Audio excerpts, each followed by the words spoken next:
So one of the core operating principles of Ayurveda and how I interpret that as a practitioner is that our bodies are completely inseparable from nature, from the environment, from the world around us, from Mother Earth, if you will, and all of the planetary influences.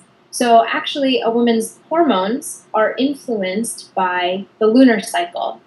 We follow a 28-day, roughly, depending on the woman, a 28-day cycle, just like the moon follows.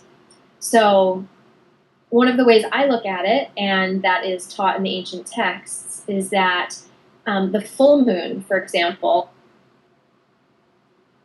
is representative of a woman's ovulation. It's the time when her energy is the strongest and she is literally preparing to bear new life in her body, if that's the situation that happens.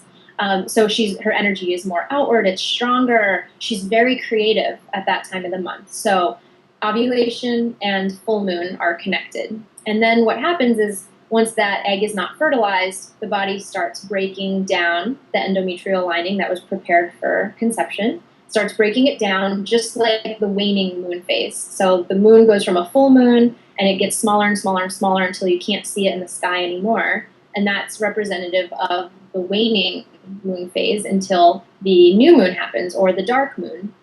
And the dark moon is the same kind of metaphor that we use to connect with a woman's menstrual cycle. So at that time of the month, her energy turns very from outward to internal, and it starts cleansing and resting. It needs rest, and it needs to release everything that it built up through the previous time of the month. And then the cycle continues. Once that release is done, it's time for the building phase again. And that building phase continues and grows as the moon waxes back up to the full moon or ovulation period. So that's kind of one snapshot of why it's called the moon cycle, is because our hormonal cycle and our bodies literally are built just like the lunar cycles.